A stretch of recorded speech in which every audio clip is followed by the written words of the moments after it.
Hello everyone, this is Megha Sharma. Welcome to Omega tech ed. आज की video में हम सीखेंगे गोल सीक एंड सॉल्वर। सबसे पहले हम गोल सीक का यूज देखेंगे। गोल सीक का यूज हम तब करते हैं जब हमें फाइनल वैल्यू मीन्स हमारी गोल क्या है, हमें कितना वैल्यू अचीव करना है, इसके बारे में पता होता है, लेकिन स्टार्टिंग वैल्यू के बारे में हम श्योर नहीं होते हैं। तो जो हमारी फाइनल वैल्यू है उसके बेसिस पे हम कैलकुलेट करते हैं कि हमारी स्टार्टिंग वैल्यू क्या होगी। तो यहाँ पे हमने एक सिंपल एग्जाम्पल लिया है, current sales figure and future sales figure. तो अभी हमने आइटम सोल्ड्स लिए हैं 1000, प्राइस पर आइटम लिया है 25 एंड प्रॉफिट हम यहाँ पे कैलकुलेट करेंगे। तो प्रॉफिट हमें कैलकुलेट करने से मिल जाएगा, लेकिन गोल सीक का यूज यहाँ पे ये है कि अगर हमें कोई पर्टिकुलर प्रॉफिट अचीव करना है तो उस पर्टिकुलर प्रॉफिट को अचीव करने के लिए हमें प्राइस पर आइटम क्या रखना होगा, ये वैल्यू गोल सीक में ऑटोमेटिक कैलकुलेट हो जाएगी। तो हम इसे एग्जाम्पल के थ्रू समझेंगे। हमने दो टेबल बनाई है जिससे कि समझने के लिए इजी रहेगा हमें। तो सबसे पहले तो हम प्रॉफिट कैलकुलेट कर लेते हैं। तो यहाँ पे हमें फॉर्मूला डालना है, आइटम सोल्ड इनटू प्राइस पर आइटम। तो प्रॉफिट आ रहा है 25,000। इसी तरीके से यहाँ भी 25,000 ही प्रॉफिट आएगा, लेकिन यहाँ पे हमें फॉर्मूला लिखना है F2 इंटू F3। अब हम गोल सीक का यूज देखेंगे। तो डेटा ऑप्शन में व्हाट इफ एनालिसिस में हमें दिखेगा गोल सीक। यहाँ पे 3 वैल्यूज हैं जो मेन है। सबसे पहला है सेट सेल। तो सेट सेल में हम फॉर्मूला वाला सेल लेते हैं क्योंकि इसी सेल को हमें सेट करना है। टू वैल्यू मतलब इसकी वैल्यू हमें कितनी चाहिए। अब अगर हमें प्रॉफिट 35,000 चाहिए तो हमने 35,000 लिख दिया। बाय चेंजिंग सेल मतलब कौन से सेल में हमें चेंज कर रहा है। तो 35,000 प्रॉफिट हमें तब मिलेगा जब हम पर आइटम प्राइस 35 रखेंगे। तो इस तरीके से हम गोल सीक का यूज करते हैं। एक और बार इसको यूज करके देखते हैं। सेट सेल में फॉर्मूला वाला सेल लेंगे। टू वैल्यू मतलब इसकी वैल्यू हमें चेंज करके कितनी रखनी है, जैसे कि अब हमें 38,000 प्रॉफिट चाहिए और सेल जो चेंज करना है वो है प्राइस पर आइटम। तो अगर हम प्राइस पर आइटम 38 रखते हैं तो हमें प्रॉफिट 38,000 मिल जाएगा। तो यहाँ पे हमने एक सिंपल एग्जांपल से समझा कि गोल सीक से हम किस तरीके से वैल्यू सेट कर सकते हैं और final goal means final profit हमें कितना चाहिए उसके अकॉर्डिंग प्राइस पर आइटम ऑटोमेटिकली सेट हो जाएगा। नेक्स्ट है ट्रांसपोर्टेशन प्रॉब्लम, जिसे हम सॉल्वर की हेल्प से सॉल्व करेंगे। यहाँ पे 3 फैक्ट्रीज हैं एंड 3 कस्टमर हैं। तो जो मैन्युफैक्चरर है उसके पास 3 फैक्ट्रीज हैं एंड 3 कस्टमर है एंड कॉस्ट ऑफ शिपिंग हमें दी हुई है। Cost of shipping 1 unit of item from factory 1 to customer 1 is 40, from factory 1 to customer 2 is 47, from factory 1 to customer 3 is 80, from factory 2 to customer 1 is 72 and so on। तो जो first table हमें दी हुई है उससे हमें पता चलता है कि शिपिंग कॉस्ट कितनी है। मतलब कि अगर हमें फैक्ट्री 1 से कोई यूनिट शिप करनी है कस्टमर 2 तक तो 47 रुपीस लगेगा। और यहाँ पे जो कॉस्ट दी हुई है वो यूनिट कॉस्ट दी गई है, मतलब कि 1 यूनिट आइटम शिप करने के लिए हमें इतनी कॉस्ट देनी पड़ेगी। तो जो फर्स्ट टेबल है वहाँ पे हमें यूनिट कॉस्ट बताई हुई है कि फैक्ट्री 1 से कस्टमर 1, कस्टमर 2, कस्टमर 3 तक शिपिंग में कितनी कॉस्ट लगेगी। उसी तरीके से फैक्ट्री 2 से फैक्ट्री 3 से यूनिट कॉस्ट हमें दी हुई है। और सेकेंड जो टेबल है वहाँ पे हमें सॉल्वर की हेल्प से n नंबर ऑफ आइटम की कॉस्ट फाइंड करनी है, मतलब कि कितने n नंबर ऑफ यूनिट हम शिप कर सकते हैं, ये हमें डिसीजन लेना है। तो यहाँ पे ये डिसीजन हमें कुछ रूल्स के बेसिस पे लेना है। रूल्स मतलब कि कंस्ट्रेंट। कंस्ट्रेंट ये है, यहाँ पे कंडीशन ये है कि फैक्ट्री में फिक्स सप्लाई है। फिक्स सप्लाई का मतलब ये है कि फैक्ट्री 1 में सिर्फ 100 सप्लाई है, मीन्स इससे ज़्यादा सप्लाई नहीं कर सकते हैं। फैक्ट्री 2 में 200 है सप्लाई एंड फैक्ट्री 3 में 300 सप्लाई है। तो इसका मतलब ये है कि कस्टमर 1, कस्टमर 2, कस्टमर 3 में जो सप्लाई होगी वो 100 से ज़्यादा नहीं होना चाहिए, मतलब उसका जो टोटल है वो 100 से ज़्यादा नहीं आना चाहिए। तो फैक्ट्री की भी अपनी लिमिटेशन है, मतलब एक फिक्स सप्लाई है, और कस्टमर की भी फिक्स्ड डिमांड है। कस्टमर 1 की डिमांड है 200, कस्टमर 2, कस्टमर 3 की भी डिमांड है 200। तो यहाँ पे 2 रूल्स हैं, 2 कंस्ट्रेंट हैं। फैक्ट्री के लिए फिक्स सप्लाई है, मतलब कि जो टोटल आउट वाला कॉलम है वो सप्लाई से ज़्यादा नहीं होना चाहिए, और जो डिमांड है, जो कस्टमर की डिमांड है, वो भी फिक्स है।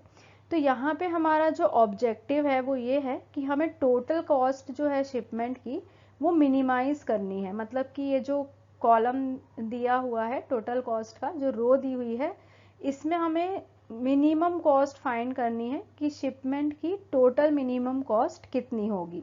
तो अब हम इसे सॉल्व करना स्टार्ट करते हैं। तो सबसे पहले तो हम फॉर्मूला यूज़ करेंगे टोटल का, और अभी हमने इनिशियली यहाँ पे 0 0 0 लिया है क्योंकि ये वैल्यू अभी हमें पता नहीं है, पर टोटल इसका जो है वो इन तीनों का सम आएगा। इसी तरीके से यहाँ भी हम सम ले लेते हैं। तो यहाँ पे हम कस्टमर 1 का फैक्ट्री 1, फैक्ट्री 2, फैक्ट्री 3 इसका सम लेते हैं। सिमिलरली कस्टमर 2 के लिए भी हम सम कर लेते हैं, एंड कस्टमर 3 के लिए भी हम सम कर लेते हैं। यहाँ पे जो वैल्यूज़ हमने 0 0 0 ली हुई है ये ऑटोमेटिकली चेंज हो जाएगी। ये हम सॉल्वर की हेल्प से सॉल्व करेंगे। अब यहाँ पे हम टोटल कॉस्ट के लिए फॉर्मूला लिख लेते हैं। ये हमें दिया हुआ है, cost of transporting 1 unit from factory 1 to customer 1 is 40। तो इसका मतलब ये है कि अगर हमें n यूनिट के लिए फाइंड करना है तो हमें 40 इंटू n करना होगा, मीन्स C4 इंटू C10 करना होगा। सिमिलरली D4 इंटू D10 करेंगे, प्लस E4 इंटू E10 करेंगे,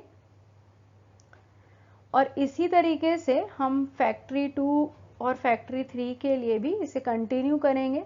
मतलब जो सेकेंड टेबल हमारी है वो हम सॉल्वर की हेल्प से सॉल्व करेंगे, और यहाँ पे हम मिनिमम कॉस्ट निकालेंगे। मिनिमम शिपमेंट कॉस्ट फाइंड करना ही हमारा ऑब्जेक्टिव है।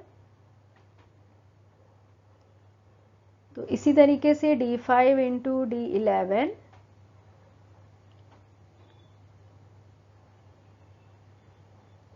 Plus E5 into E11